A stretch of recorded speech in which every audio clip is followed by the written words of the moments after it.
Hello, friends. Welcome to a new edition of Suns Today, your home for the Summer Suns content. If you are watching this on YouTube, your first time, your 10th time, or your 100th time, doesn't matter to us.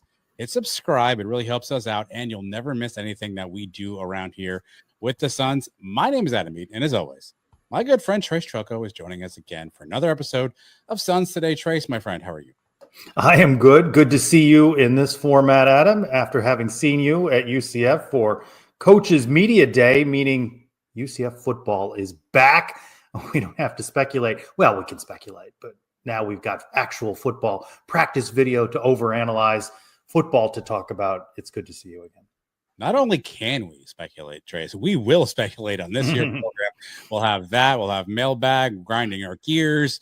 I believe what's in the box will return again. I'll get into that. You were a little salty after last week's what's in the box. I was a little salty after that. No, I don't think it was salty. I just it was a lot of salt. Quibble with your word choice. That's all. But listen, we fact checked this with multiple people, and they have agreed with my word choice. But that's a story for another time. What this story is about, Trace, is our big story of the week. One big. Which is always brought to you by Werner Hoffman, Greg, and Garcia. Find them at wernerhoffman.com. Trace, the big story this week is actually a bunch of different stories, I guess, which is UCF football fall camp has officially opened. Scott Frost with a presser on Sunday, opening camp. Monday, Tuesday, people are out there practicing, throwing footballs, wobbling footballs. However you want to see that. Coaches are a little wobbly. Trace, camp is back. How are you feeling now? We've kicked this thing off. Obviously, we're now, dead set on the season coming up ahead. How are you feeling as we kind of get to the very infant stage of this 2025 fall camp? It's been a long time coming, Adam. And as we were speaking about before we started to record, it's taken me all summer to get my arms around the change of players, the turnover of the roster. And by the way, was there a new number this week? The roster turnover is at 69 now. I heard that number. I've heard 70. Yeah. Didn't we start lower though? It keeps going. It's going up. Then it went 60. Then it went to 70, and now we're back to 60. So I guess we're close to 70. Yes. I finally got my arms around it, and I'm just going to embrace the guys that are there now, between coaches and players, and going to have to start embracing the concept of a general manager, and that's really where I want to begin, because it was something that Scott Frost alluded to during his Sunday presser about, needing someone to oversee the roster. Trent Mossbrucker, who worked with Frost in 2017, went on to some other stops, worked with him in Nebraska, going to have that role. I just want to speculate on this one. Things have been different for one Gus Malzahn if he had employed a general manager. The workload have been a little different. Remember, he vacillated on that throughout his tenure at UCF. He's going to call plays, but then he can't because he's got to manage the roster. And which is a fair thing. It's hard to do all of those things. You saw how stressed Scott Frost was having to navigate the transfer portal and high school recruiting, all these things, and putting together a roster. So UCF now has a general manager, and it's kind of moving in that NFL pro model, right? Well, I thought it was telling on the press conference on Sunday when asked about a GM. Frost was very clear around, listen, this won't be traditional. I will still own the roster. But his quote was really interesting because he said something like, as a head coach, I was doing things a head coach shouldn't do. Do that what you will. You've heard him talk about renegotiation. You've heard him talk about, people coming back 5 and 6 times to kind of rework their deals. My sense is this role. He's talked about that a lot. He's been very transparent about that. My sense is Trent Mossbrucker, welcome to the world of negotiation. And those are the things that he will be taking off of Scott Frost's plate. Again, Frost was very clear that he will own the roster. He will own essentially who's on this team. But I think there are duties and responsibilities that he wants to sort of delegate out to somebody else, things he doesn't want to be involved in. And listen, it makes some sense from two angles. One, obviously, Frost has many things to do, right? Does he have time to work on all these things? But two, it's kind of the old baseball arbitration argument, Trace, where as a baseball player, you go and you go to arbitration, and the team who has you argues against why you don't deserve money. And it kind of becomes contentious. And I think Frost is kind of in that same boat as a head coach. Probably shouldn't be talking money, shouldn't be talking contracts. There should be folks in between that. We'll see if Trent Mossbrucker ends up being the right fit for that role. I don't know how you judge these things. Louisville fans, where he last was employed, seem upset about this. I did have a chance to connect with Mitch Sherman of The Athletic, who covers Nebraska, said that Mossbrucker was really behind the scenes at Nebraska, wasn't very much a part of the common day-to-day workload that they were aware of. So who yet knows what his skills are? But this is another example of UCF going in the direction of, is this the NFL model and the other schools that are doing this? Now UCF's kind of catching up from that arms race. Well, you know what's interesting? You mentioned the Sherman conversation in the interview that you had some months back, where Scott Frost was criticized for bringing the entire UCF staff with him to Nebraska, that maybe he needed a different mix of coaches. What do you think about the prior relationship here between Frost and Trent Mossbrucker? Is that a good thing? Should he have an outside voice that he's not worked with, or is there a certain comfort in working with someone that you have had a relationship with? Look, I think we all want to work with people that we know, people that we like. So I assume that's part of the poll of polling Trent Mossbrucker back from Louisville to UCF. We should mention he was with Frost in the first time around UCF in a different capacity, of course. But it really depends on his role, Trace. Is he here to identify players, or is he here just to sort of handle some of the paperwork, the loose ends, and really keep things afloat? We've seen the job description. I don't really know what his role is yet, but I'm not surprised that you want to pull from your database of folks that you know, especially in a role like this. I imagine you have to have a really symbiotic relationship with the coach. Probably helps that they don't need to sort of acclimate to each other and do that icebreaker, get to know you, 2 truths and a lie thing. They can just work right into working together and hopefully moving UCF forward. I'd like to know what Mossbrucker thinks of the quarterbacks on the roster currently.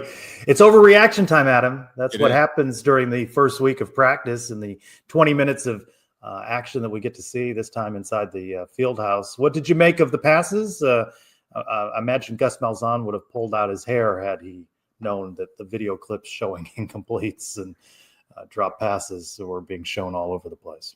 Yeah, it's really tough, Trace, because here's the problem. Like, I want to be that person who says we see 20 minutes, 25 minutes plus. Let's not overreact. We didn't see the whole practice, and and there's other things that are happening, but we also only see these 20 minutes.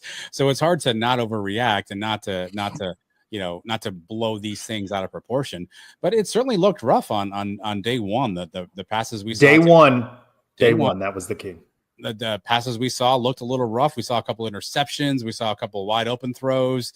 And so it's really hard to gauge. And I don't know that I have a sense of this. And talking to Frost, talking to Mackenzie Milton, they keep saying, Trace, we don't know yet. We'll know when we know. And they're looking for someone to come take this job. If we're just judging off of one day, I don't think anyone went out there and said, this is my nobody took the job on day one. It continues forward as we go. And we'll see whenever that comes to fruition. But listen, I understand the overreaction because there are some things that made me go, ooh, that did not look good. But it's one day, it's one snippet, it's one little blip on the radar of time that these guys have been in the building and been on the practice field. Hopefully we'll figure out more as time goes on. But off of one day, let's just hope Jaden Nixon and Miles Montgomery are ready for 40 carries a game.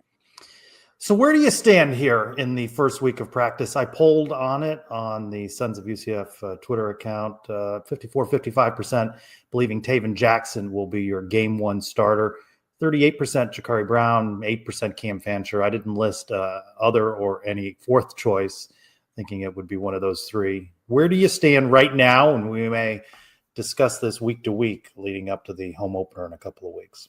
Look, my assumption was Taven Jackson would have a little bit of a leg up here, just based on pedigree, based on how he's been recruited in the past, based on how he came to UCF. That was just my assumption. Big 12 Media Day, we talked to a bunch of different folks, and again, folks don't have any answers, but a lot of folks said, hey, I think this is probably Taven's job.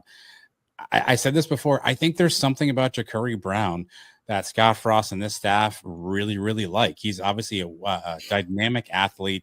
He can do a lot of things, obviously, with his legs, but the question marks have been his accuracy throwing the football and decision-making. If he's improved on that, I think there's something about Jakari Brown that Frost and this staff is enamored with and really likes and maybe figures out a way to use. So if you made me guess now, I would probably lean 51, Taven 49, Jakari Brown. I think he may have the edge, but I think if Jakari can sort of continue to show that he's made improvements, which Mackenzie Milton told us on Sunday when we talked to coaches, hey, he's improved a ton from spring to now. If that improvement is true, and if they're seeing more of that, I think there's something about Jakari Brown that is intriguing to this offensive coaching staff.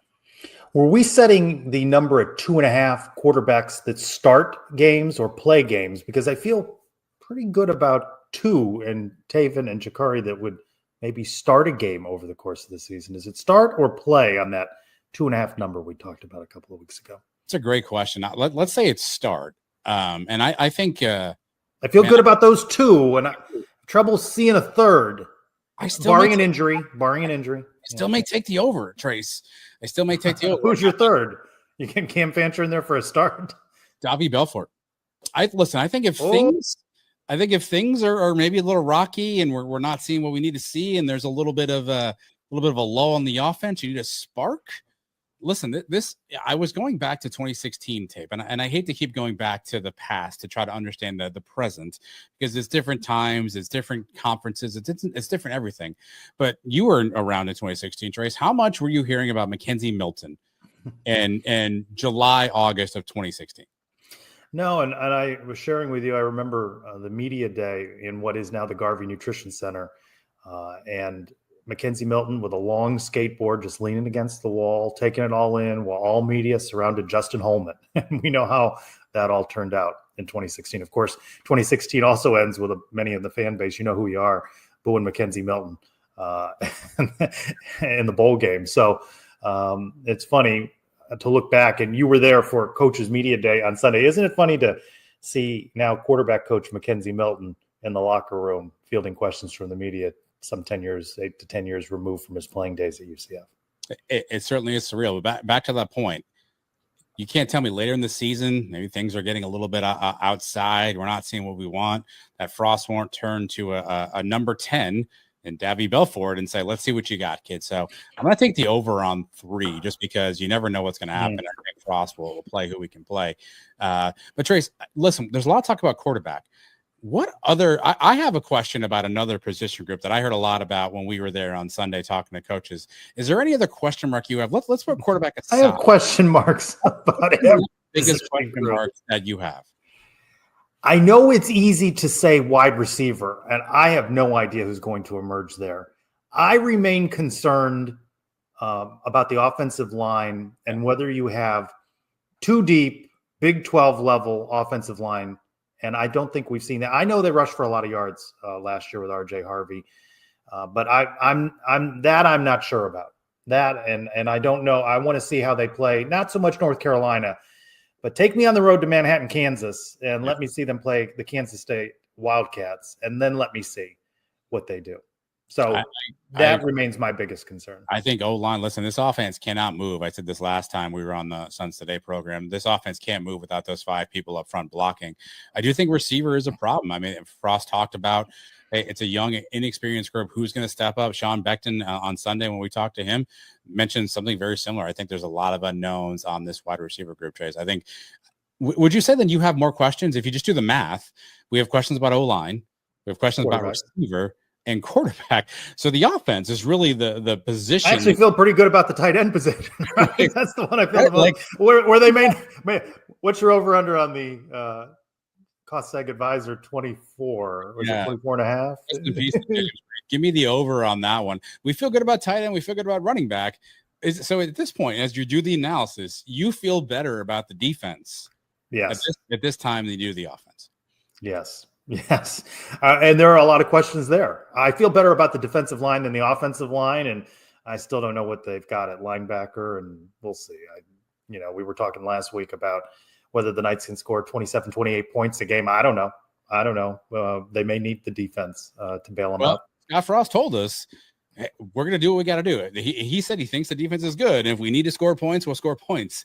We have to play, more ball control. We'll do that too. Now, again, that's really ambitious that if he thinks he has an offense that can really kind of turn the switches on and off and go get a bunch of points if they have to, and yet play conservative and control the ball if they need to on that point.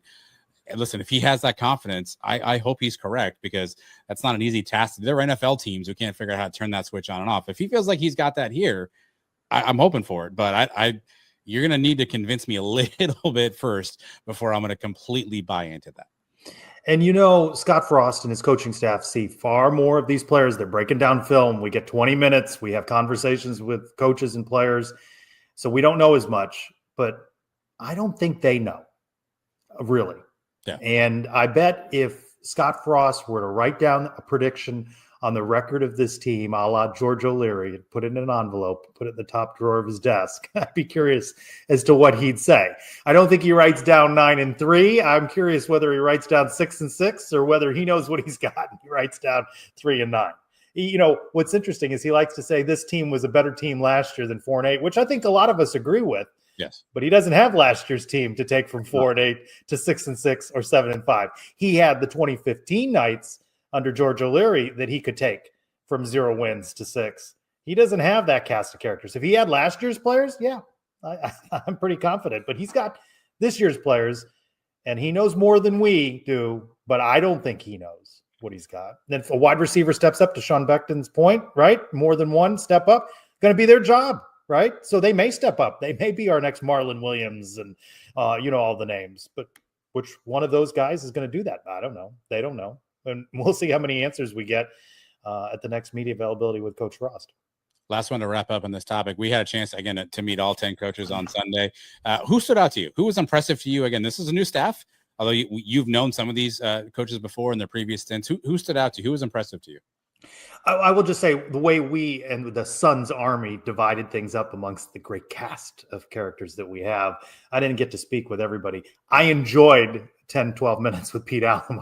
That guy is a character as the special teams coach. You think about the roster turnover. He doesn't have the specialists that he had in the spring. He's got all new faces there, really, right? So I find him enjoyable the way he breaks down special teams and how he said that he's coached during his career and he's had a guy kick extra points, kick off, and punt. And I said, you don't want to do that again, do you? He goes, no. He doesn't want one guy to do all three. I always enjoy talking to Coach Beckton. I find Coach Beckton to be refreshing. I think he's pretty direct. I don't know if you had opportunity to speak with him in session there, but I think he tells you like it is. And you got around a little bit more than I did in speaking to coaches. What about you? Yeah, you and I caught Beckton a little off camera as he was walking off the stage there. All those interviews, by the way, at some point will be up on the Suns UCF YouTube channel, so make sure you subscribe to that. Nick Williams and I spent probably about 10 minutes, just the two of us, with Alex Grinch. And I got to tell you, Trace, he's a cerebral guy. He's an intense guy. With Alex Grinch. He was, but he also had a little bit of fun. He had a little bit of I'll give a little precursor. I asked if he had made decisions about if he wants to be in the booth or on the sideline. And, he wasn't sure quite yet. And I asked him the difference. And he said, you know what, being in the booth, kind of like watching a video game. It's like but you can't push the buttons. And so he had some really interesting conversations. And I enjoyed the talk with Coach Grinch. Again, he's got a little bit of coach speak, but I think he also has a little bit of understanding of kind of where this team is at and what he wants from this team. And we've heard guys say that he's very relatable. He's fun. He's funny. And I could definitely sense that in the time that Nick and I had to spend with Coach Grinch. So again, all those conversations will be flowing soon on the Suns UCF YouTube channel. So keep it locked there, Trace, and you will find all that out. But you know what you're going to find out now, Trace? That really grinds my gears. What is grinding your gears, my friend? Again, it's a new week. It's a new period of time, but a lot of stuff's transpired. And some of it, I'm sure, has annoyed Trace Choco. What's the top thing that's annoyed you? Can I give you a dictionary definition?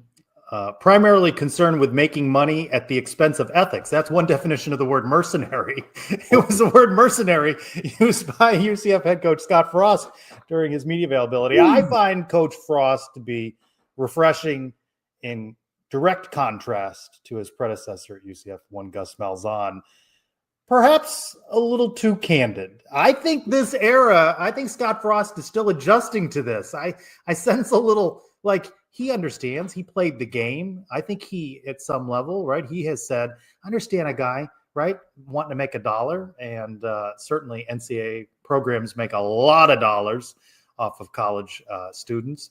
But the word mercenary, he needs that GM soon so that he doesn't have to say words like that during media availabilities. But maybe he was right. Right? Yeah. Listen, I'm not gonna lie to you. When that word was in the room, I looked around. I saw you looking around. I think we all had a little bit of a look on our face. I was not expecting it. Listen, I'm going to go one O'Leary here. It's not as bad as starting Pete. Oh, you're downgrading. One O'Leary on this one because, look, I think the context of what he was saying, I think I understand. However, listen, this is just I wouldn't have used that word choice. I don't know that that would have been how I would have described it. Well, you didn't use it last week to describe me. I'm not here. Trace Straucho. I also think that he couldn't have said that in Nebraska. If he had that quote at Nebraska, I do think it would have been something maybe a little bit bigger than it is here. I understand his general premise.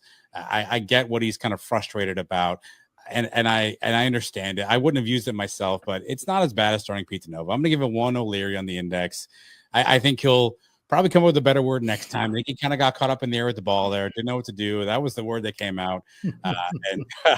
But again, not what I would have used, but I'm going to give him a pass on that, Trace. And that's what's grinding your gears. That really grinds my gears. You know what's grinding my gears, Trace? You mentioned practice video early, and hats off, and I'm wearing a hat, but I won't take it off, to you, Nick Williams, Andrew Cherico, a bunch of other outlets are out there, and we only get 10, 15, 20 minutes to shoot video, and it isn't like they give you the most tense moments. You often joke you get a lot of stretching. I saw you with a water break video out there. You don't. I stumbled into that. In fairness, I was moving around, and then they suddenly converged, and I'm like, well, I'll just roll on it. You don't get a ton of opportunities. And to the fans out there that are watching these videos, I saw this one, Nick Williams, again, who those of you who don't know, make sure you follow Nick Williams on Twitter. He's one of our up and comers here at the Suns. And he had a video of Ja'Cory Brown, with the zone read for a big run up the middle. And he posted this video, and first reply was, "Oh, he can run. What else can he do?" This is all they show us. We don't have any other ability to tell you anything. This is all we have to show you. So yes, it's a running play. Yes, you've seen that before, but it isn't like Scott Frost is walking over going, "Hey, Trace, what do you want here? Do you want to run? You want to pass?" This isn't. This is. I just want to see pass plays. You're not. In fairness, I don't want to see Ja'Cory runs either. I know he can run. Either. You're not calling the plays here. So to the fans, you mentioned this off the top. We only get so much access to the video. We're showing what we can show. UCF's being strategic about what they let us show here. So I get it. You want to see other stuff. You want to know more things, as do we. But there's only so much that we're able to show us. So if you see a handoff from Ja'Cory Brown, it isn't like Nick called that play.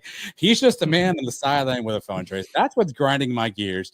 We want to show you the world. We want to know the world. We want to know everything. But right now, it's just not available to us, Trace. That's what's grinding my gears. Giving you 3 O'Learys. This is beyond not good enough. Wow. It's strong 3 O'Learys on that one. But, it's the silly season. It's when we're going to overreact to video. People have been thirsting for it. And so this is that time. It is that time. That's what's grinding our gears. Speaking of time, Trace, do you know what time it is? What time?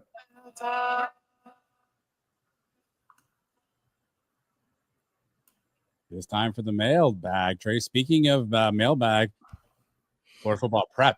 They don't have mailbags, but they can get your footballs conditioned and ready for fall practice. Check them out at floridafootballprep.com. We got a slew of questions. The first one from at UCF Mayor. Did anyone have the first press conference for Andrew Cherico to upset Frost on their bingo card? Jokingly, not seriously, but he did not care for young Mr. Cherico's question about, what was it, NIL, transfer portal, all of those questions that Scott Frost does not want to talk about anymore. By the way, which topic do you think Scott Frost doesn't want to talk about more? Nebraska days or NIL, transfer portal, roster construction? Well, listen, he seems to answer the NIL questions, so he's at least giving you something there on the record. So I imagine he disdains both, but look, he is not shy about how he feels about this era of college football. Says it over and over again, talks about kind of the Wild West, no guardrails. He keeps throwing numbers out there. He quoted numbers in the Sunday presser. Trace, Ryan Day said, "I need 15 million. There are people building rosters on 30 and 40 million. He certainly has put a stake in the ground of, this is how I feel about this subject, and I'm not going to sugarcoat it and act like I feel a certain way. You got to respect that a little bit. Now, we'll see if comments like that, like mercenary, ever kind of have a bit of a negative swing back on him. But it's very clear that he did not want to talk transfer portal. And when Andrew Jericho broke out with a question about portal, which was a good question, to be fair to Andrew, he was kind of talking about, hey, are you sick and tired of this? Do you even want to think about what's ahead? And of course, Frost, was like, hey, I don't like you for asking that question. All in good jest, though. All in good fun. I can understand why he might feel that way. At our friend Jebstred, this is on Blue Sky. He says that Coach Zach Duval, those who don't know is the strength conditioning coach, has a unique haircut. And he's not sure how to word the question, Trace. And I'm not sure what the question is, but I do know what the answer is. And it's this haircut here, sported by Zach Duvall. I know the audio audience cannot picture this, cannot enjoy it. All I can tell you is it's the reverse hair island. The middle is opened, and all the sides are filled in there, Trace. Is that natural, or does he cut that center part there? Oof. I saw Paul Rubel came to camp on Sunday with this exact same hairstyle that he had obviously got a fresh cut for.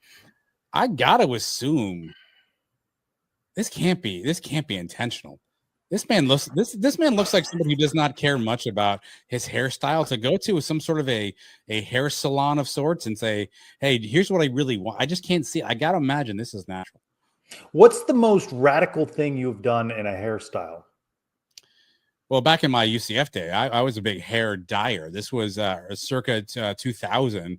The Eminem style was in Trace. So we had bleach blonde hair. Yeah. And after it grew out a little bit, you have like kind of the frosted tips on top. There was a summer. I'm afraid to admit this. There was a summer I tried to grow my hair out so that I could have some sort of a braid situation involved. Spoiler alert: a braid, some sort of a braid, a twist up of some mullet. No, I could never done a mullet. Man bun. Never done a man bun. Nope. My hair doesn't grow that way. My hair is very, very thin. Braids were not going to work, so that never worked out for me. So, frosted tips and the Slim Shady dyed bleach blonde. That's the best I've got. I've never rocked the Zach Duvall, Trace. Here's the other thing: if this man was standing in front of me, I wouldn't make fun of him for it because I have like he would absolutely rip me to shreds. Can we just say, and we talked about this during spring, is there any coach that is more praised than Coach Duvall from players? You hear it over and over again that they like being pushed by this guy. No, not at all. And listen, we heard this prior to his hire, right? A lot of the former players and alums were saying that they were really glad that he was back, that was a game changer. Obviously, they talked about Frost and everything else, but he was pointed as one of the individuals who was really paramount to the success that 16-17 team had. And Frost said, hey, I came back from vacation and I don't recognize some of these guys. They look completely different, the transformation. So we'll see if that translates to the field. And again, I would never tell Coach Duvall his haircut does not look anything great. There wasn't a question involved with this, by the way. No, this was just Jeb wanting us to show the picture of Zach Duvall. So Coach Duvall, if you're listening, that's at Jeb Shred on Twitter and Blue Sky. You can find him if you want to talk about this. At Walker69 Wallies, how many touchdowns will Paul Rubel score this year? What's the over-under there? Is that a half? Is the over-under a half? It's a half. It's a half, yeah. One. Maybe against North Carolina A&T in week 2. Maybe Coach Frost has a little fun. I agree with you. I think if you guys remember the early Frost era, it was not uncommon to go for 2 off the top. We were up 8-0 in a few different games, and that there was a swinging gate formation on extra points. Yeah. I wouldn't be surprised if they don't find a way to throw a little jump ball here to our friend Paul Rubel. It's a little tackle eligible, so I'll take the over if you said it at 0.5. At Lot Tailgates, I'm not sure who this person's referring to, but the question is, I'd be curious based on his experience as a player. And Frost. As a coach, different places, big tier, top programs. Does he think UCF's interior O-line and D-line can compete in the Big 12? I don't know that we're going to get a candid answer on that, but I think it is a question that needs to go to Scott Frost at some point here during media availabilities. Look, they've certainly done a lot to try to bolster both of those, different units of the line, Trey. So, I mean, I assume at some point they feel like there's an opportunity there to get better and get stronger. But we've said this time and time again. I think a lot of the challenge in the UCF and the Malzahn era is that first unit was fine, but as soon as somebody went down with an injury, as soon as somebody got a little tired, how many times in the third and fourth quarter did we see West Virginia and Kansas and Kansas State just lean on the defensive line and just gash UCF for runs 3, 4, 5. Before you knew it, they broke a long one, and now we're down 20 points. So I do think that's an area of opportunity. We'll see. I don't think Frost would tell us that, but I do think the amount of folks he's brought in on both sides tells you how they feel about it. At Dr. Snap and Pop, again, the best question. I like the name. I like the name, but I like this question. Does it seem far-fetched for us to have a GM that strictly takes care of NAL, contracts, and transfer portal and roster management? Obviously, we just saw that hire, Trace. Does that seem far-fetched? Does it seem like that can be something that actually will be successful to have now the new GM of UCF, just take care of those things? I think it can be. I think it, like any other position, will depend upon this, the individual that is doing that job. Again, I raise the question, though, that if this position existed during Gus Malzahn's tenure, might Gus have been more successful? We'll see if it helps Scott Frost. Scott Frost certainly thinks it helps him. At UCF_Zach, it was recently reported, which he put in quotes, that a former UCF head coach was highly sensitive to criticism from UCF's Twitter mafia that helped him decide to leave UCF. Zach's question is, which Twitter accounts do you think bugged the, quote, aforementioned millionaire crybaby the most?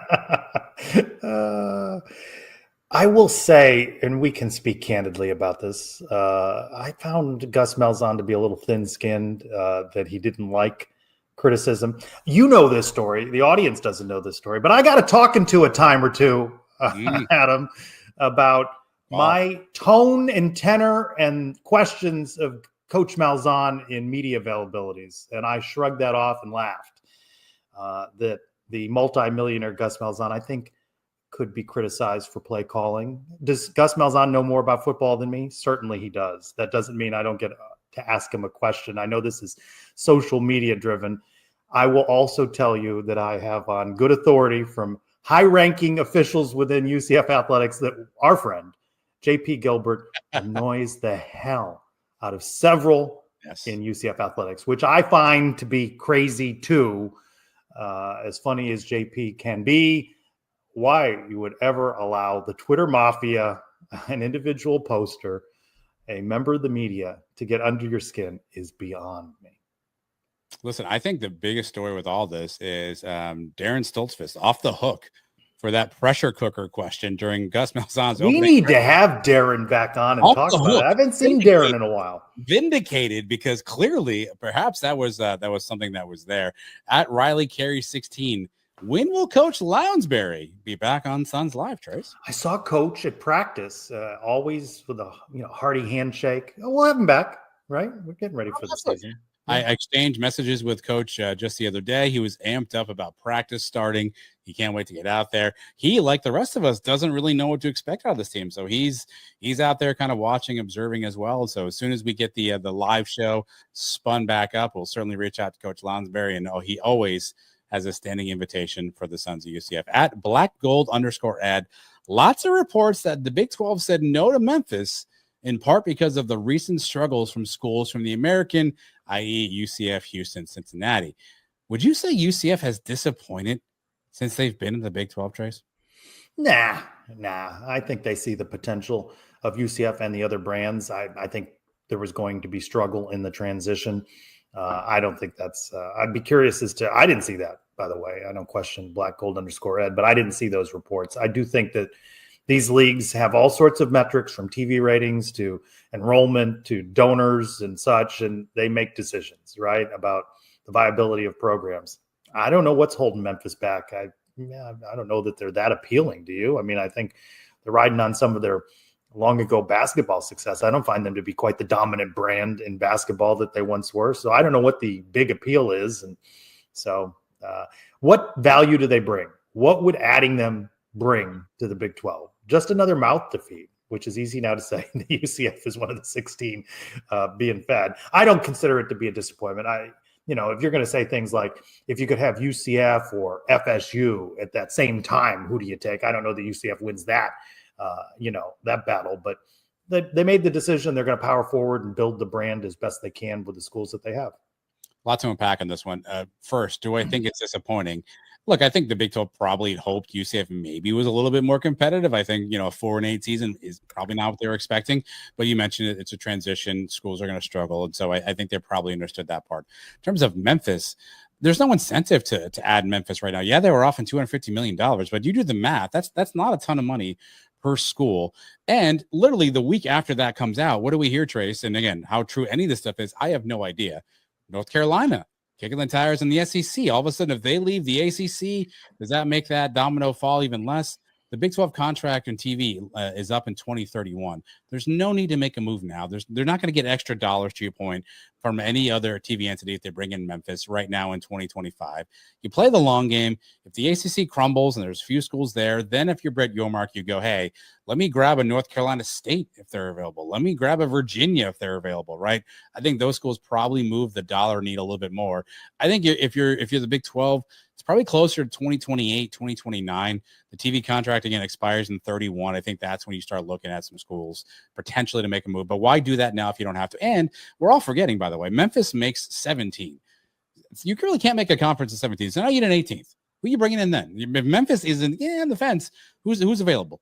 Texas State? Yeah, who is stealing from the pack? Whatever. Like who's available? Our friends over in Tampa are I'm not available. Familiar with that school. So who you bringing in? I think you play the long game. But Black Gold _ has the second question. What UCF get in right now? If the decision had to be made in 2021, 2022, would UCF be a school, if they were in Memphis's shoes, that you think could actually get into a power conference if they were not yet in one today? Yes, because the future of college football, Adam and Black Gold _ Ed, resides in Orlando. It's where the world vacations. There's still a great deal of potential in Orlando.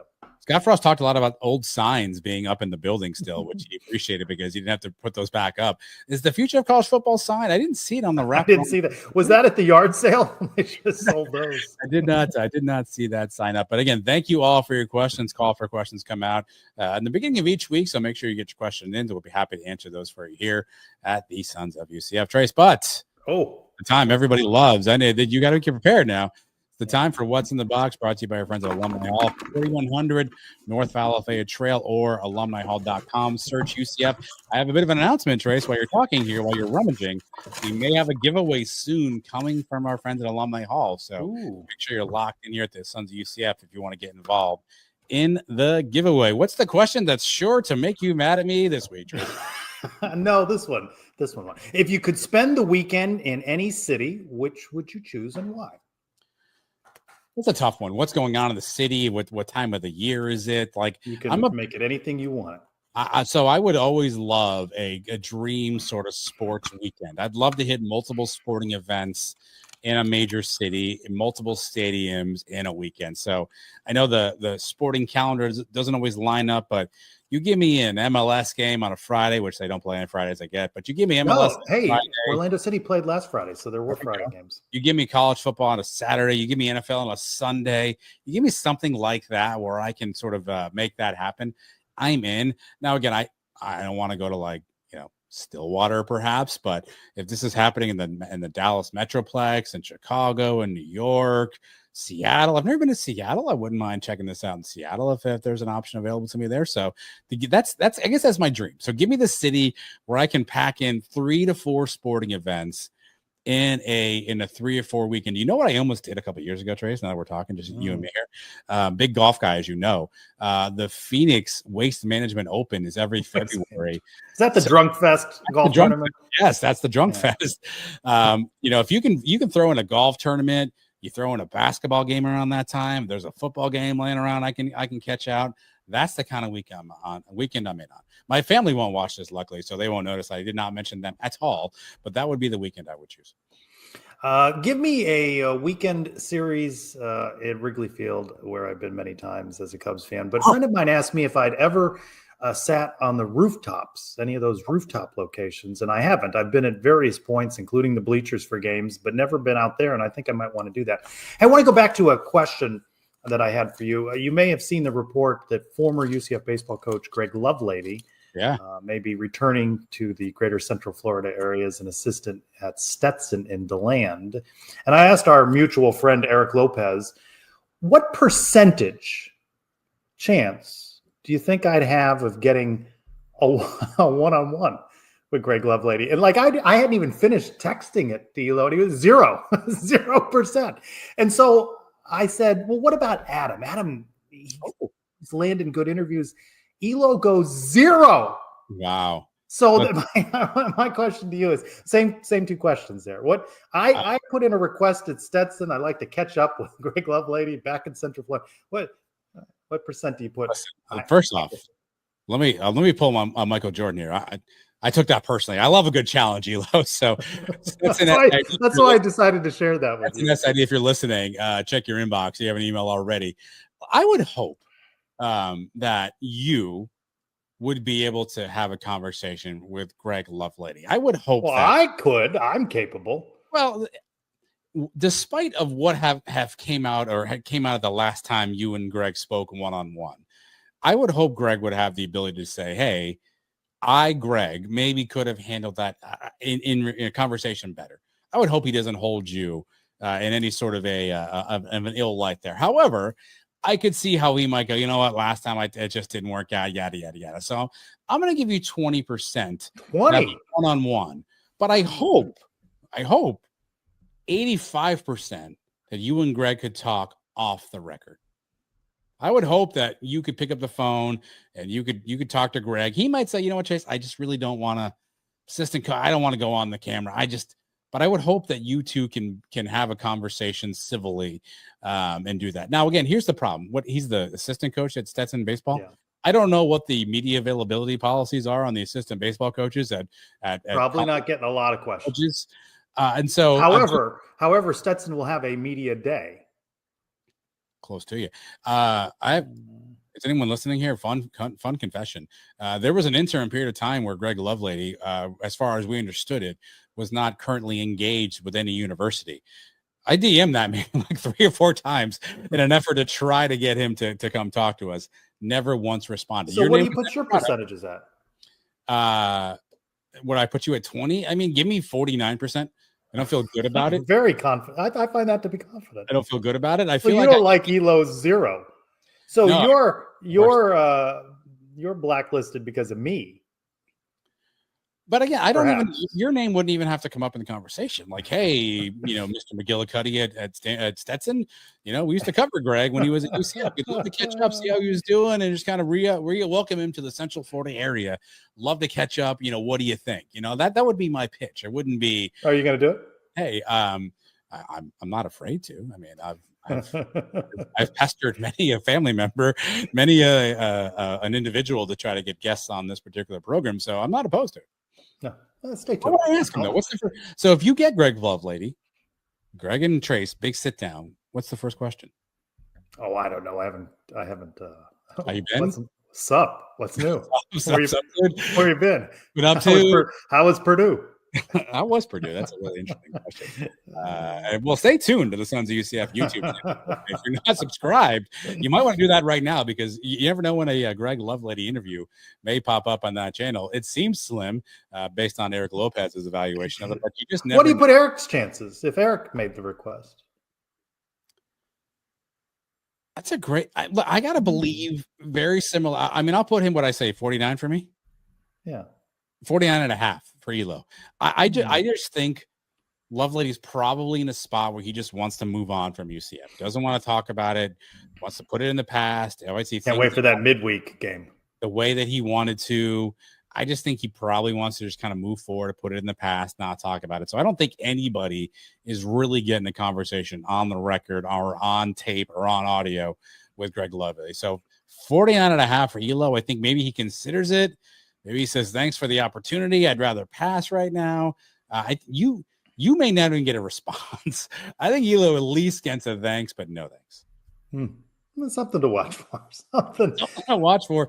As if we don't have football to watch for every single solitary day around here at the Sons of UCF and everything in the UCF community. Again, make sure you subscribe to our YouTube channel at Sons of UCF. We have videos, practice videos, traces out there. We have an army of new interns. Check our Twitter account. We introduce the new interns. Make sure you follow those folks. They're going to do some great work for us here. Nick Williams will be out there. Andrew Cherico will be out there. Trace is out there. I make a cameo here and there as well. So make sure you're following along on our YouTube channel for all things UCF Fall Camp. The Suns today will continue on for a few more weeks. We'll have announcements soon on when we'll be back to regularly scheduled programming. But until then, keep it locked here on the Suns today. Everybody, have a great week. Take care of yourselves. Take care of each other. And we'll talk to you soon. Until then, everybody, go Knights. Charge on.